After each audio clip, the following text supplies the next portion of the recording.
English basic to advance channel में खुशामदीद। नाजरीन, ये कोर्स नंबर 3 है जिसमें हम इंग्लिश में बातचीत वाले जुमले सीख रहे हैं।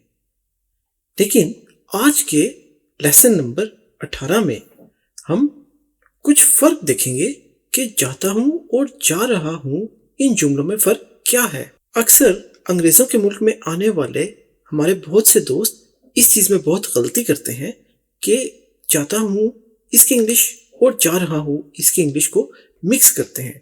बहुत ज्यादा गौर फिक्र और गिरदोनवाह में अंग्रेजों के साथ बात करते हुए अपने लोगों को जब देखा कि वो इन दो जुमलों में फर्क नहीं करते, तो हमने सोचा कि लेसन नंबर 18 में इस फर्क को आपको बता दिया जाए, ताकि बहुत से दोस्त जो अंग्रेजी बोले जाने ममालिक में आ रहे हैं वो इस चीज से वाकिफ हों कि कहाँ पर जाता हूँ, जाती हूँ और जाते हैं वाले जुमले यूज होंगे और कहाँ पर जा रहा हूँ, जा रही हूँ या जा रहे हैं वाले जुमले इस्तेमाल होंगे। तो चलिए शुरू करते हैं आज का सबक। नाज़रीन, हमने अपने कोर्स नंबर 2 में, जिसमें हमने learn English in just 5 lessons, इस कोर्स में जो कोर्स नंबर 2 है, इसमें हमने इंग्लिश के सेंटेंसेस बनाना सिखाए हैं और उसका है ये आखिरी दिन का लेक्चर, डे नंबर 5। अगर आप चाहते हैं तो उसका लिंक ऊपर मौजूद है, आप कोर्स नंबर 2 और उसके सबक देख सकते हैं। तो कोर्स नंबर 2 में जैसा कि हमने पढ़ाया, एक है इंडेफिनिट टेंस। हम आपको बहुत आसानी से थोड़ा सा बता देंगे टेंसेस के बारे में जिनका ताल्लुक इन दो जुमलों से है, जा रहा हूं और जाता हूं। तो ये है इंडेफिनिट टेंस। इसमें 3 किस्म के टेंसेस होते हैं: present indefinite tense, past indefinite tense और फ्यूचर इंडेफिनिट टेंस। ठीक है, प्रेजेंट है मौजूदा जमाने का, पास्ट है गुजरे हुए जमाने का और फ्यूचर है आने वाले जमाने का। अब ये इंडेफिनिट टेंस क्या होता है, जरा सा इसको देख लेते हैं। प्रेजेंट इंडेफिनिट, इसका ये फॉर्मूला है, इसमें सब्जेक्ट होता है, वर्ब की पहली फॉर्म और उसके बाद ऑब्जेक्ट लगाते हैं। घबराइए नहीं, अभी हम आपको मिसालों से भी समझा देंगे। तो ये तो है प्रेजेंट। पास्ट कैसे बनता है? पास्ट में वैसे ही सब्जेक्ट, वर्ब की सेकंड फॉर्म और फिर ऑब्जेक्ट यूज होता है। ठीक है, इसी तरह जो फ्यूचर वाला टेंस है, फ्यूचर इंडेफिनिट टेंस, उसमें भी सब्जेक्ट यूज होगा, लेकिन वर्ब की पहली फॉर्म तो वैसे ही लगेगी, लेकिन इससे पहले विल या शैल का इजाफा हो जाएगा और फिर आखिर में वैसे ही ऑब्जेक्ट। तो ये है इंडेफिनिट टेंस के 3 हालतें, प्रेजेंट, पास्ट और फ्यूचर।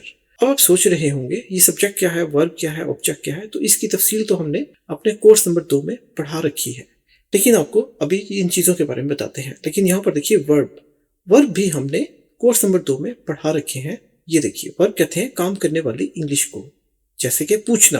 देखिए पूछना, आस्क, इसकी सेकेंड फॉर्म है आस्क्ड, ईडी का इजाफा किया और थर्ड फॉर्म भी ऐसे ही है। ये देखिए, ये सबक नंबर 2 है हमारे कोर्स नंबर 2 का और उसका ये पेज नंबर 1 है। अगर आप चाहें तो ये सबक जाके दोहरा सकते हैं हमारे कोर्स नंबर 2 में, जो हमारे होम पेज की प्लेलिस्ट में मौजूद है। अच्छा, चलिए आप देखते हैं प्रेजेंट इंडेफिनिट टेंस। ये देखिए, सब्जेक्ट, वर्ब की पहली फॉर्म और ऑब्जेक्ट। अब ये तो है इसका फॉर्मूला। अब इसको मिसालों से समझते हैं। देखिए, अली खत लिखता है। देखिए अली, अब लिखने की इंग्लिश है राइट, लेकिन एस का इजाफा किया। ये तफसील भी हमने कोर्स नंबर 2 में पढ़ा रखी है। अभी लेसन को मुख्तसर रखने के लिए बस आप हमारे साथ चलिए और आप सिर्फ यही देखिए कि सब्जेक्ट है अली, जो काम करने वाला शख्स, चीज या जगह है, उसे सब्जेक्ट कहते हैं। तो अली यहाँ पर सब्जेक्ट है। वर्ब है लिखना, तो राइट्स, एस के इजाफे के साथ राइट्स, अली राइट्स, ये वर्ब आ गया। और उसके बाद ऑब्जेक्ट, जिस चीज पर काम हो रहा हो। क्या, किस चीज पर काम हो रहा है? खत पर। तो अली राइट्स अ लेटर। एक और मिसाल देखिए, हम क्रिकेट खेलते हैं। अब नोट कीजिए, ता है, ते हैं, हम क्रिकेट खेलते हैं, ते हैं। वी, हम, ये सब्जेक्ट हो गया। प्ले, खेलने की इंग्लिश, तो वी प्ले क्रिकेट, हम क्रिकेट खेलते हैं। ठीक है, एक और मिसाल देखिए, मैं एक सेब खाता हूं। आई ईट, आई मैं हो गया, ईट हो गया खाने की इंग्लिश जिसमें खाता हूं, आई ईट मैं खाता हूं, एन एप्पल एक सेब। ठीक है, अब ये है इंडेफिनिट टेंस। इंडेफिनिट टेंस की निशानी क्या है? जो प्रेजेंट इंडेफिनिट टेंस है उसके जुमले के आखिर में ता है, ती है, ता हूं, ते है, ये आता है, यानी काम होता चला जा रहा है। इसमें वक्त का कोई हिसाब ही नहीं है।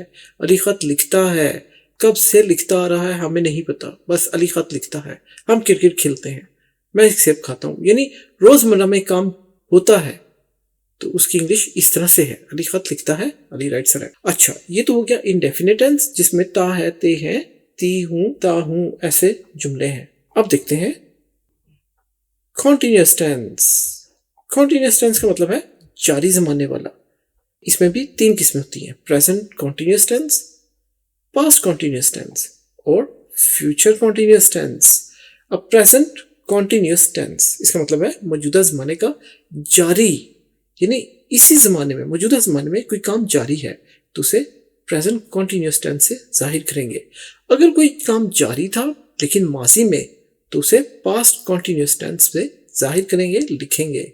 इसी तरह अगर कोई काम जारी होना है लेकिन मुस्तकबिल में, फ्यूचर में, आने वाले वक्त में, तो उसके लिए होगा फ्यूचर कॉन्टिन्यूअस टेंस। ठीक है, तो अभी हम आसानी के लिए सिर्फ प्रेजेंट कॉन्टिन्यूअस टेंस को देखेंगे, इसका फॉर्मूला क्या है और इसके जुमले कैसे बनते हैं, ताकि आपको फर्क पता चल जाए कि इनडेफिनिट टेंस जो ता है, ते है, ती है, और कॉन्टिन्यूअस टेंस जो काम जारी है, रहा है, रही है, रहे हैं, ये जुमले कैसे बनेंगे। तो देखते हैं कॉन्टिन्यूअस टेंस जो प्रेजेंट कॉन्टिन्यूअस टेंस है। तो देखिए प्रेजेंट कॉन्टिन्यूअस टेंस, इसका फॉर्मूला है सब्जेक्ट, सब्जेक्ट के साथ इज, आर या एम ये लगेगा, और उसके बाद वर्ब की पहली फॉर्म और उसके साथ आईएनजी का इजाफा, फिर ऑब्जेक्ट। अब सब्जेक्ट क्या होता है, काम करने वाले अल्फाज की इंग्लिश, जैसा आपको बताया, और इसके बाद ये helping verbs is, are, am, verb की पहली फॉर्म जैसा आपको बताया, आईएनजी का इजाफा उसके साथ, जैसे गो है उसके साथ गोइंग, ऑब्जेक्ट। अगर मैं स्कूल जा रहा हूं तो आई और सब्जेक्ट होगा, आई एम, आई के साथ एम यूज होगा, वर्ब है गो तो इसकी पहली फॉर्म और आईएनजी, तो गोइंग, ऑब्जेक्ट हो गया स्कूल, तो I am going to school. ठीक है, तो ये है इसका फॉर्मूला। इसी तरह पास्ट कॉन्टिन्यूअस टेंस, इसमें देखिए सब्जेक्ट उसके बाद वाज, वर्ब की पहली फॉर्म, आईएनजी का इजाफा, ऑब्जेक्ट, बिल्कुल वैसे ही है।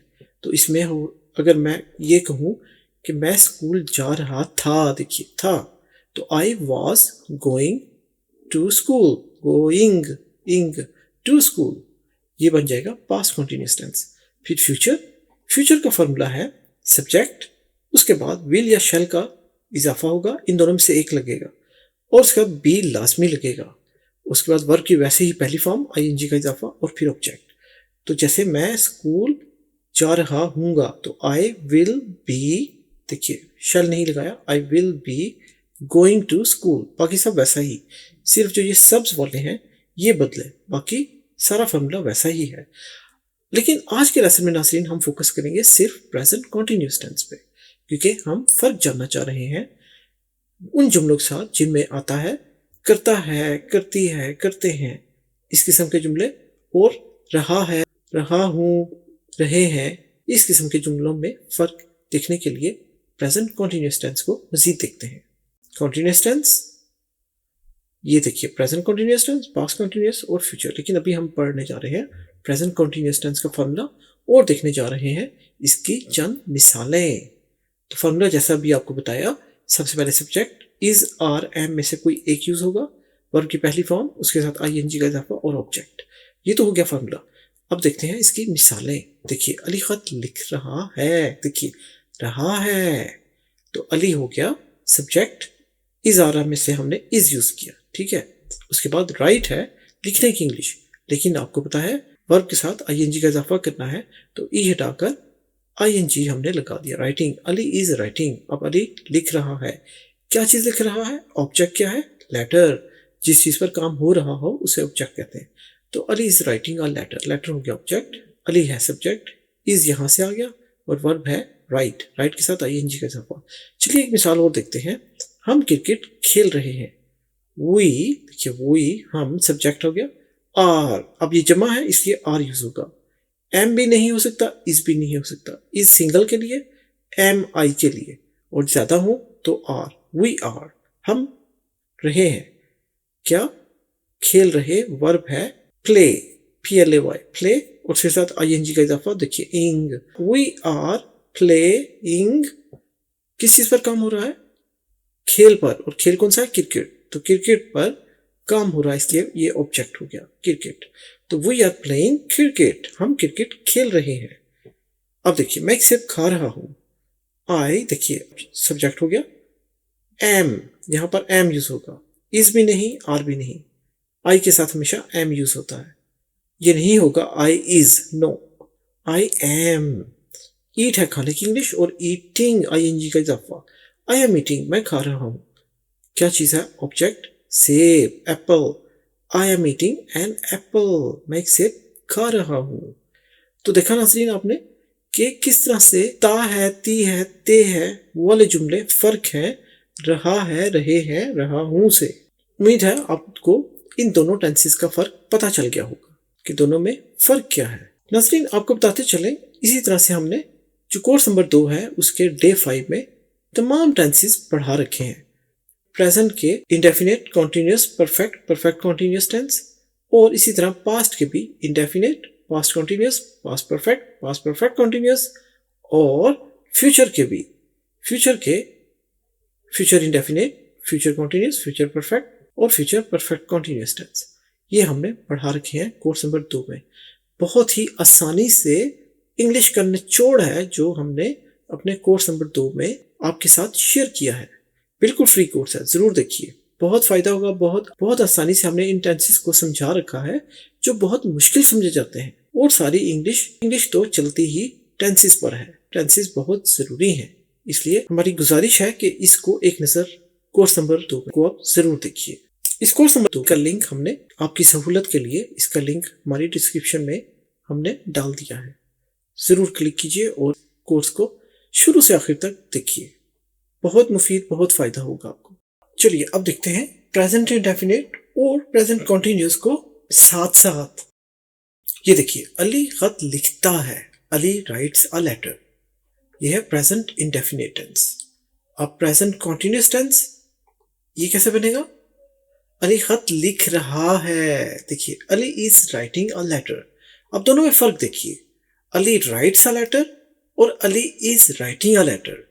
तो जब भी हम अंग्रेजों से बात करेंगे तो हम कहेंगे I go to school.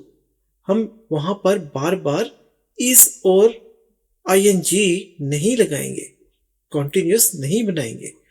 I am going to school नहीं कहेंगे। कोई पूछे क्या तुम स्कूल जाते हो, तो हम ये जवाब नहीं देंगे I am going to school, हम कहेंगे I go to school, he goes to school. ठीक है, तो ये है इन दोनों में फर्क, प्रेजेंट इंडेफिनिट और present continuous. Present indefinite tense का तो इस्तेमाल बहुत ही ज्यादा है अंग्रेजों की जिंदगी में। हर दूसरी बात वो प्रेजेंट इंडेफिनिट में ही करते हैं। लेकिन जब पता ना हो कोई काम कर रहा है या कुछ काम हो रहा है या कोई बंदा काम कर रहा है, तो फिर वो प्रेजेंट कॉन्टिन्यूस टेंस यूज करेंगे या कॉन्टिन्यूस टेंस यूज करेंगे। जैसे देखिए, Ali is writing a letter, Ali writes a letter different है, Ali is writing a letter. ये काम इस वक्त जारी है, हो रहा है। लेकिन अली राइट्स अ लेटर, ये देखिए, ये काम होता है, लेकिन कब से हो रहा है, कब तक होता रहेगा, कोई पता नहीं। जैसे सूरज निकलता है, अब देखिए sun rises, simple, sun rises, सूरज निकलता है। अब सूरज निकल रहा है, फिर हम कहेंगे सन इज राइजिंग। ठीक है, तो इस तरह से आपने दोनों में फर्क याद रखना है, प्रेजेंट इंडेफिनिट और प्रेजेंट कॉन्टिन्यूस का फर्क क्या है। उम्मीद है आपको अच्छे तरीके से समझ आ गई होगी। तो नाज़रीन आपका बहुत शुक्रिया, आपने हमारे साथ सबक पढ़ा। उम्मीद है आपको फर्क पता चल गया होगा कि ता है, ती है, ते वाले जुमले कैसे फर्क है रहा हूं, रहे हैं, रहे हो से। सबक को यूं ही दोहराते रहिए, इससे आप बहुत अच्छी इंग्लिश बोलने लगेंगे और आप बोल सकते हैं। हमारा पूरा दावा है, हमारे लेसन से बहुत अच्छी इंग्लिश समझ सकते हैं और बोल सकते हैं। मजीद सबक के लिए लाइक, शेयर और सब्सक्राइब करना मत भूलिएगा। सब्सक्राइब करने से हमारी हौसला अफजाई भी होगी और आपको नए आने वाले लेसन्स के नोटिफिकेशन भी मिलते रहेंगे। तो अपना बहुत सा ख्याल रखिएगा। मिलेंगे हम आपसे अगले लेसन में, तब तक के लिए अल्लाह हाफिज।